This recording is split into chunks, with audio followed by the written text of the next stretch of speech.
En la semana 4 de su libro está el tema de enlaces químicos, página 54 a la 61. Sí es importante de que pueda leer su libro para que tenga un poquito de más información. Por ejemplo, hay un tema específico que se llama estructura de Lewis, ¿verdad? Lewis era un científico que se especializó un poco en la parte de la química. Él entendía que si había un elemento químico, por ejemplo hierro, azufre o en todo caso flúor, ¿verdad? Y si nos vamos a la configuración electrónica de cada uno de ellos, en su último nivel de energía, a lo que le llamamos los electrones de valencia, ellos tienen una cierta cantidad. En el caso del hierro, tiene 2 electrones. En el caso del azufre, tiene 6 electrones en su último nivel de energía. Y en el caso del flúor, tiene 7 electrones en su último nivel de energía. Esta forma de representarlo con puntitos, ¿no?, fue lo que llevó a representarlo el señor Lewis. Pueden usarse puntos, pueden usarse cuadritos, pueden usarse asteriscos, no importa, decía él, lo importante es que sepamos representar en cada uno la cantidad de electrones que tiene en su último nivel de energía. Según la configuración electrónica, el hierro tiene en su último nivel de energía 2 electrones. El azufre en su último nivel de energía tendría 6 electrones, por eso le colocamos 6 puntitos. El flúor tiene 7 electrones, por eso tiene 7 puntitos ahí. Su libro habla sobre tipos de enlaces, pero en especial el enlace iónico y el enlace covalente. El enlace iónico, los elementos, unos ganan, otros pierden electrones. El enlace covalente, algunos elementos comparten electrones. En el caso del enlace iónico, vamos a hacer uso de la estructura de Lewis y vamos a dar algunos ejemplos de cómo se realiza o cómo se representa un enlace iónico. Por ejemplo, tenemos el elemento potasio y el elemento cloro. Si nos guiamos por la configuración electrónica y la estructura de Lewis, se va a dar cuenta usted que el potasio solo tiene un electrón en su último nivel de energía. En el caso del cloro, parecido al flúor, tiene 7 electrones en su último nivel de energía. Yo voy a utilizar 2 colores diferentes de marcadores para que usted sepa distinguir cuáles electrones son los del potasio, cuáles electrones son los del cloro.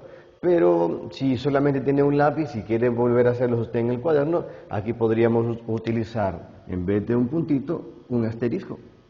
La idea es que se pueda representar bien qué electrón es el del potasio y qué electrón es el del cloro. Al momento de resolverlo, ¿ya?, nos vamos a dar cuenta de que estas 2 estructuras se están uniendo, entonces tenemos que colocarlas un poquito más cerca. Un poquito más cerca. Pero aquí es donde está un pequeño tema que en su libro lo explica, la regla del octeto.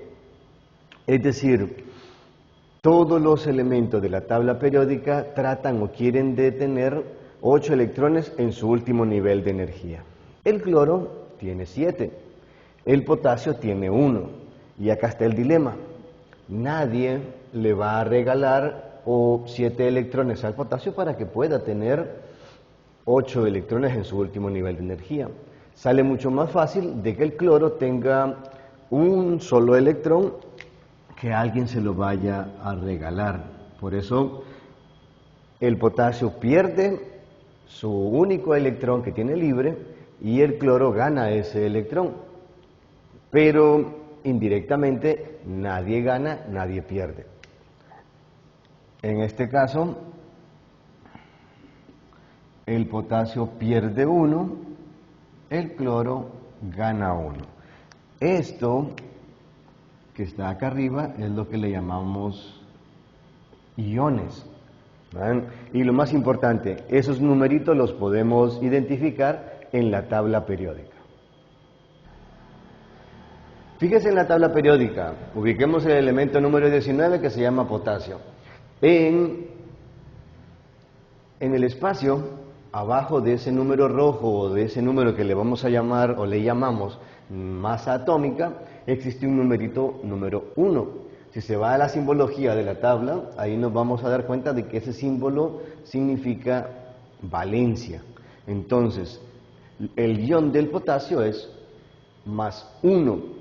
El ion del cloro tendría que ser menos 1. Y ese número también tiene que estar escrito en la tabla periódica en lo que es el cloro. En el segundo ejemplo vamos a hablar un poco del aluminio, del oxígeno. Estos temas ya los hemos visto e incluso estos temas los vio usted en el 9º grado en Ciencias Naturales. Los numeritos que están en la parte de abajo significan átomos. Aquí tenemos 2 átomos de aluminio, 3 átomos de oxígeno. Al representarlo con la estructura de Lewis, nos vamos a dar cuenta que tienen la siguiente figura. En el caso de aluminio, tiene 3 electrones en su último nivel de energía. En el caso del oxígeno, tiene 6 electrones en su último nivel de energía. Al intentar unirlos, nos vamos a dar cuenta de que el aluminio tiene que representarse 2 veces. El oxígeno tiene que representarse 3 veces, según la cantidad que ahí aparece. Entonces, vamos a ver si no me sale tan feito. Más o menos así. 2 de aluminio, 3 de oxígeno. Pero recuerden, el aluminio tiene 3 electrones en su último nivel de energía. El oxígeno tiene 6 electrones en su último nivel de energía. ¿Qué es lo que va a pasar? Pues la regla del octeto es bien simple. Quien tenga más electrones va a ganar. Quien tenga menos electrones va a perder. El oxígeno tiene más electrones, por lo tanto es el que va a ganar sus electrones al aluminio. Estos 2 electrones los pierde el aluminio y pasan para el oxígeno. Estos 2 electrones los pierde el otro aluminio y pasa para el oxígeno. Nos sobran 2 electrones para el aluminio y a este oxígeno le faltan 2 electrones. Entonces, estos pasan a formar parte del oxígeno. Entonces, ¿qué ocurre?